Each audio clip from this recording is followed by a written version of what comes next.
Number 5. Berserk. Berserk, and no, sadly, not based on the awesome anime series, was an arcade cabinet produced in the 1980s. A pretty simple little maze shooty game where you play as a stickman zapping robots, fighting across the game's many levels. It was the 80s, this was like the moon landing back then. The game was a smash hit, people loved it, people loved playing it, there was even a home board game version you could get. The cabinets did very well. Berserk also features maybe the best villain in video game history, Evil Otto, who's a little smiley face that bounces around the room and gets ya. The only way you'd know he's threatening is because of his title, Evil Otto, and if he touches you the game's over, which is sad. I would personally like to know Evil Otto a little better and learn what makes him so evil. Well, if legend has it, if the player reaches a certain score, the LCD screen of the cabinet won't be enough to protect you from Evil Otto's malice, and he'll hunt you in real life. Doesn't seem so unassuming now, does he? 2 different people reportedly lost their lives after playing Berserk. The first, Jeff Daly, passed from a heart attack after getting his highest score yet in the game. The second,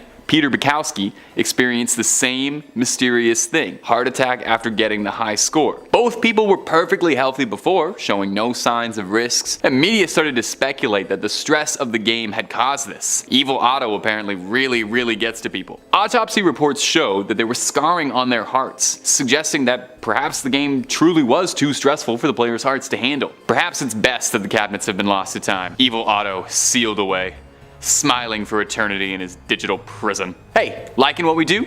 I like what we do. If you've been having a good time, why not consider throwing a little subscribe our way for daily horror content. Number 4. Babaruka. Babaruka is the newest entry on this list, coming to us from 2021. It's an indie horror game based off of kids' toys, mostly Tamagotchi. And the game is pretty meta. You play a fictionalized version of yourself, that's you, the player, who's received an email from their friend John telling them that they found a really interesting banned game that was sold on a laptop on eBay. And John emails you the file so that you can try the game too. A good friend. Now the in-universe game you're playing, Babaruka, is a cute little pet simulator where you get to look after some adorable little Pokemon-y bubble creatures, the Babaruka. At first, it would seem this is what the whole game is about, just taking care of your little guys, feeding them, cleaning up after them, all that. But it wouldn't be on this list if that was the case, now would it? Now there are creatures in the game that will hunt your little bubbles and you need to protect them from it. But as you keep playing, the meta-narrative about what happened to the original studio that developed Babaruka unfolds slowly as you piece together what had happened to them and realize why this game had been banned inside the game's universe. It goes well above any content or business decisions, and you start to become aware that there's some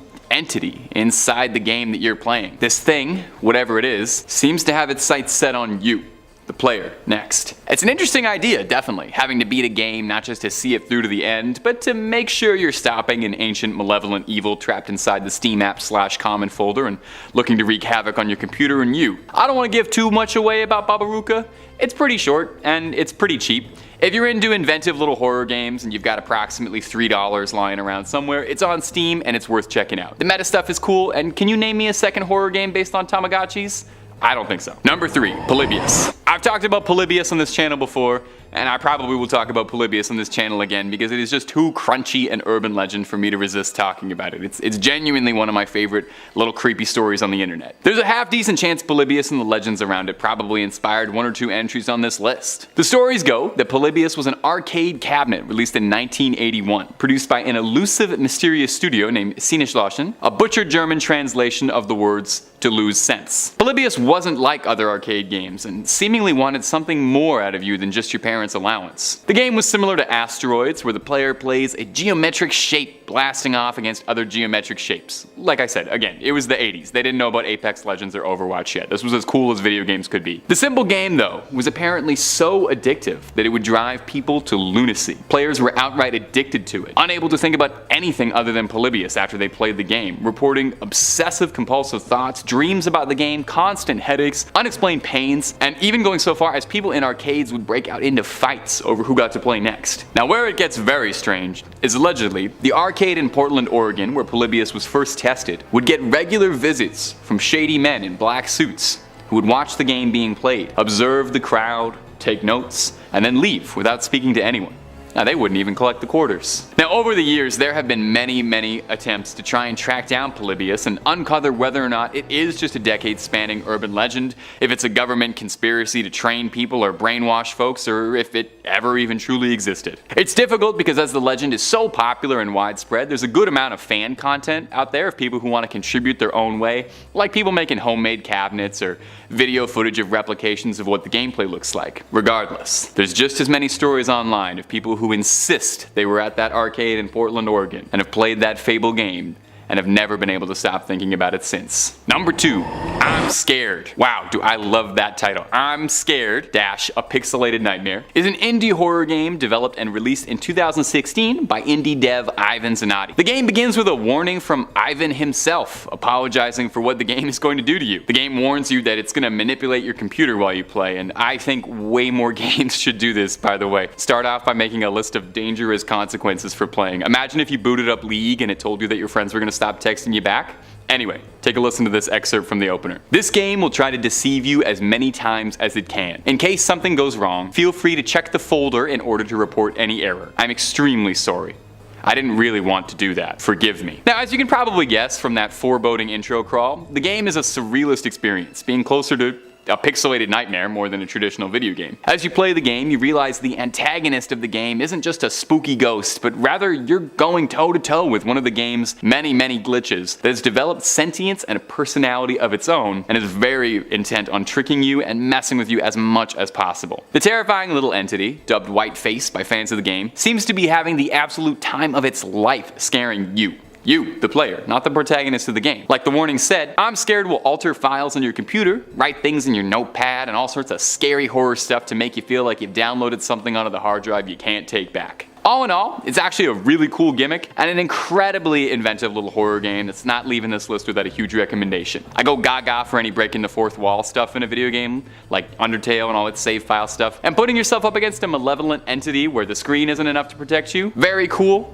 It costs less than a Big Mac on Steam if you feel brave enough to give it a try, and invite whatever horrors are inside it onto your computer. Number 1, Pokemon Red and Blue. Now it's time for one of my favorite Pokemon urban legends, right after Mew hiding under the truck and pressing down B on a Pokemon being caught. The original Pokemon is probably one of the most well-loved video games of all time, iconic in just about every single aspect. You remember that first time starting in humble Pallet Town and working your way through the gyms of Viridian City, Vermilion City, all the way to Lavender Town. Yeah, Lavender Town. And maybe it was just because I was literally a child, but Lavender Town used to scare me to tears, made my hair stand on end. The whole game is so cute and friendly and wholesome, and then you take a quick stop at a town where they're obsessed with the dead, and for the first time your little brain entertains the possibility that maybe your Pokemon have mortality and could die. And the whole town is just unsettling too. You remember the music? It was the eerie lo-fi beats that made it seem like something was different, like something was wrong. Well, there's a very famous urban legend called Lavender Town Syndrome, and I'll admit this stuff actually scared me so bad as a kid I never wanted to play it again. The story goes that the music for Lavender Town contains a high-pitched tone unnoticeable to anyone but younger ears that will drive you to madness. All manner of urban legend was built around this. Stories of kids complaining of constant headaches, pain, anxiety, nightmares, and discomfort listening to the Lavender Town music. Some variations of the tale suggest that the tone only exists in Pokemon Red, with dramatic versions including some backstory saying director Satoshi Tajiri has an aversion to the color red out of a dislike of violence. Now, is Lavender Syndrome real? I feel like I have a personal duty, because of how much this particular story genuinely scared me as a kid, just to come out and say no, it doesn't. Now, admittedly, very interestingly, the themes for Lavender Town are ever so mildly different compared to the Japanese and widespread North American release, with the North American version sounding ever so slightly less harsh. Now, there could be any number of reasons for this outside of a curse, but you have to admit it is some good wood for the fire if you're writing a story about scary music. Now, most likely is that Lavender Town was already a very unsettling part of a cheery childhood memory for a lot of us, and that music genuinely is creepy regardless of context. I mean, listen to it right now and you will feel a little uneasy. You almost don't even need any urban legends surrounding Lavender Town to assume it's cursed in some way. Coming in at number 5, we have the Midnight Game. It is recommended that you do not try to play this game at home. The midnight game was created as a punishment for those who have broken the laws of pagan religion. Of course, over the years it has turned into a risky game people play, testing to see if the consequences are real. This game is no joke, and there is a very real chance of death to those who play. To play the game, you have to follow some exact rules. You must play the game at 12 AM or it will not work. You will then need to gather some exact materials. You'll need to get a candle, a piece of paper, a writing implement, matches or a lighter, salt, a wooden door, and at least one drop of your own blood. If you are playing the game in a group, each person needs to have all of these materials individually. Once you have everything that is required, you need to write your full name on a piece of paper. You can then prick your finger and drop the blood onto the paper. Make sure all the lights are turned off, then place the paper on the wooden door, placing your candle on top. Knock on the door 22 times. The time must be exactly midnight on this last knock. Then open the door, blow out the candle, and close the door. You have just allowed the Midnight Man to enter your home. From this point, you may relight your candle. The game is now to avoid the Midnight Man in your completely dark home until 3:33 AM precisely. It is a risky game of hide and seek. If you are not successful in hiding from him until this time, he will torture you with your greatest fear. He will then remove your organs one by one while you're unable to stop him. You'll know the Midnight Man was here if you feel a sudden drop in temperature. You'll also know because your organs will be gone. You might see him in the corner of your eye like a shadow in the darkness. You will even hear him whispering from the shadows.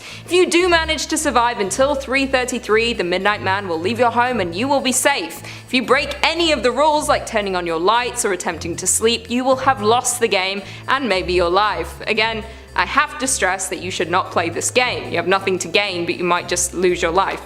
Nothing good about that. Number 4 is one-man hide and go seek. The one-man hide and go seek is a ritual for contacting the dead. This is also considered a paranormal game you might try for fun. Wandering spirits are always looking for bodies to possess. This game is to summon these spirits but offering them the doll instead of a human body. For obvious reasons, this is kind of a risky game. The spirit could just up and decide, well, you know what, I'm gonna take your body instead of the doll you're offering. Now, to perform this ritual, you will need the following items: a stuffed doll, a needle and red thread, nail clippers, one sharp tool, and a bathroom with a bathtub and a counter. To start the ritual, you take the doll, clip off the pieces of your nail, and put them inside the doll. Sew the doll back up with the red thread. You will then need to tie the doll up with that thread. You will then need to fill your bathtub with water, and then find a hiding place with a cup of salt water on the ground. This should act as some kind of defense for this creature. Once all of the preparation is done, you can start the ritual. You're gonna need to give the doll a name. This can be anything but your own name. For the sake of this video, let's say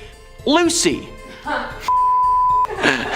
When it turns 3 AM, you say the doll's name 3 times. Lucy, Lucy, Lucy. You then need to place the doll in water. Turn off all of the lights, go to your hiding spot, and turn the TV on. Count to 10 with your eyes closed. This is when the game of hide and seek starts. Once you've counted down, go back to the doll with your sharp tool in hand, stab the doll, and say, "You're it!"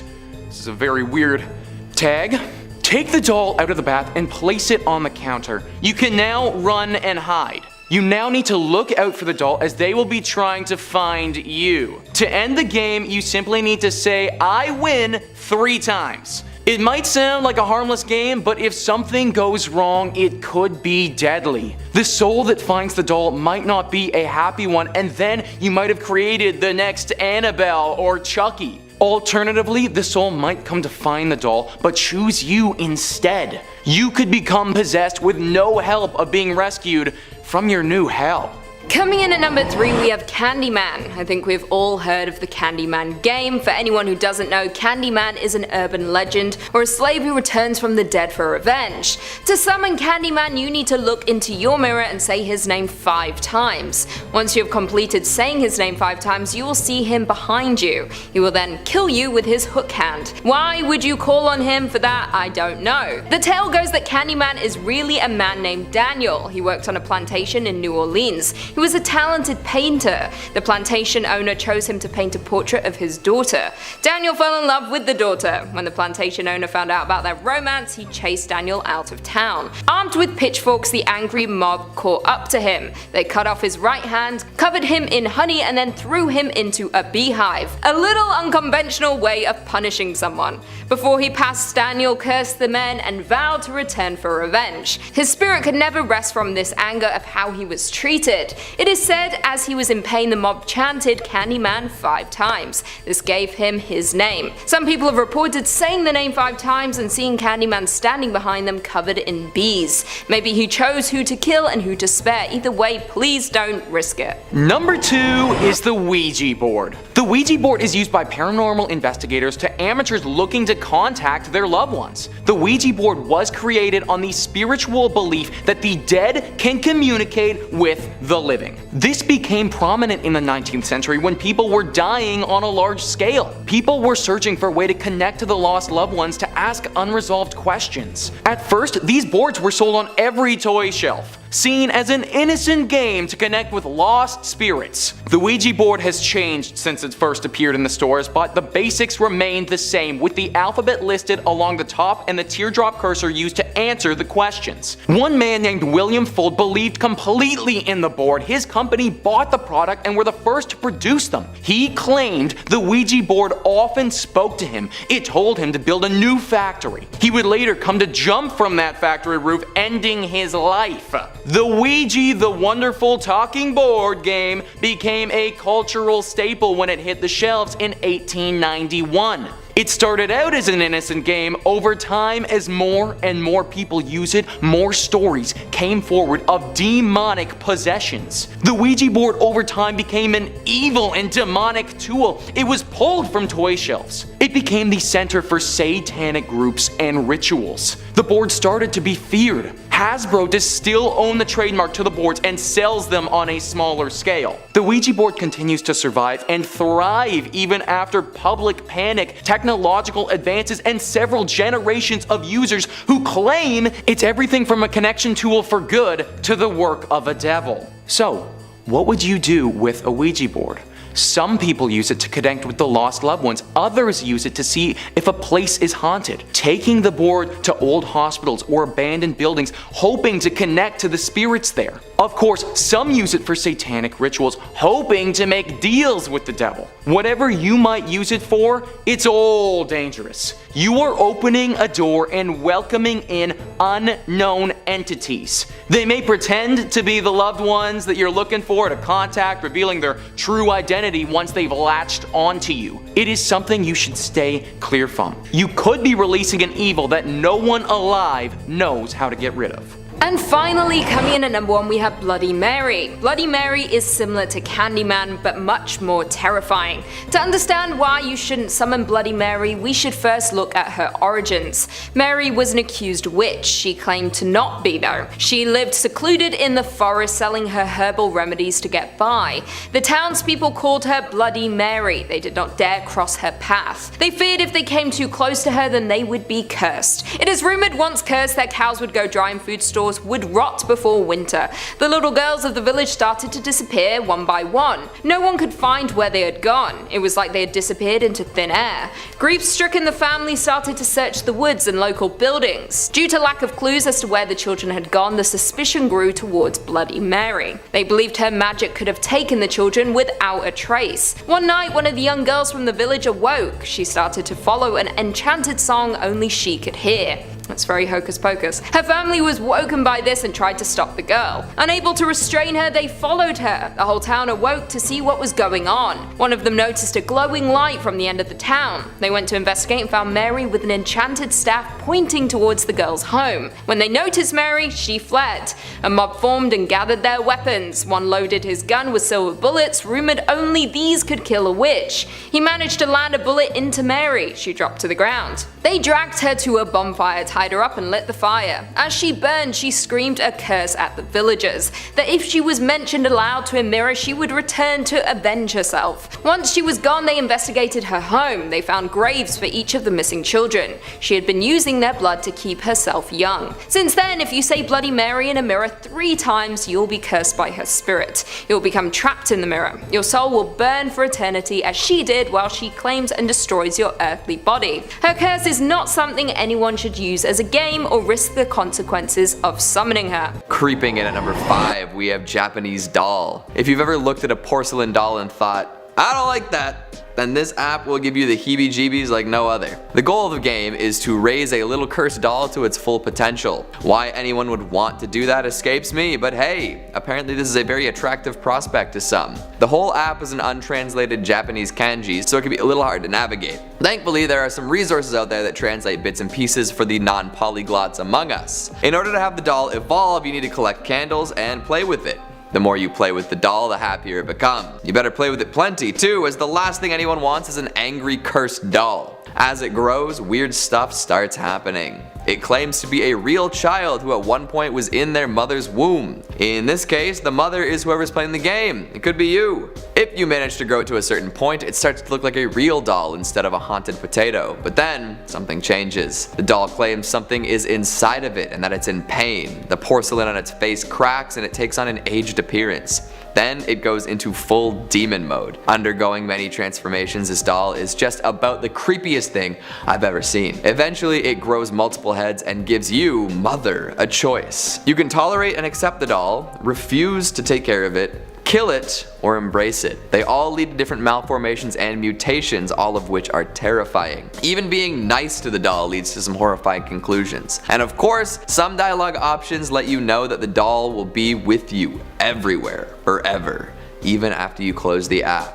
Always watching you, mother. Coming in at number 4, Girls Around Me. This one is scary for an entirely different reason. No longer available on the App Store, this program allowed you to use publicly available data to track women. Way back in 2012, this app was released to the public and immediately experienced intense backlash. Marketed as a dating app of sorts, Girls Around Me was really just e-stalking software. It merged Facebook and Foursquare data and layered it over Google Maps, giving anyone with the program on their phone a real-time map of women in their area. Creepy, right? But what made it worse was the option to immediately message any of them, bypassing the regular privacy barriers. If you forgot to turn your messages to private only or were lax in your cybersecurity, and let's be honest, who wasn't back in 2012, you could very well be receiving a message from some rando waiting outside your front door. In fact, the app encouraged this. It would urge users to find in person and message nearby girls without girls knowing what was happening. Promotional text read, "Girls Around Me is a revolutionary new city scanner app that turns your town into a dating paradise. Use it to see where hot girls and guys are hanging out in your area.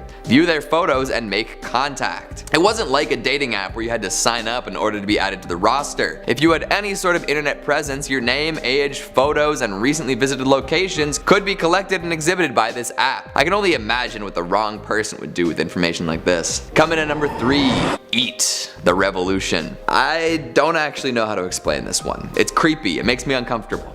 But it's just an app that has you click to eat food. Once booted, you're met with a Gregorian chant of sorts, urging you to eat. Then images of food will appear, shaking against a black background. Tap a few times and take a bite or 4 and listen to some munching, slurping, and gulping sounds. Not completely unlike a certain serial killer with a penchant for fava beans and Chianti. After you complete each piece of food, a message of encouragement will appear. And when I say message of encouragement, I really mean a cultish mantra, something you would chant if the day of reckoning was upon us. Munch upon your salvation. The vastness of the new country calls you. Keep eating, comrade. The text is accompanied by some Ocarina of Time mask salesman sounds, unsettling for sure. As you eat more and more, stranger food items will appear. What was once cupcakes and apples is now raw meat and teeth. But still you eat, and the text pushes you onward. Kill Uncle Hunger. I don't know who Uncle Hunger is, but I sure do want him dead. This is the kind of experience that, while not explicitly scary, leaves you feeling haunted.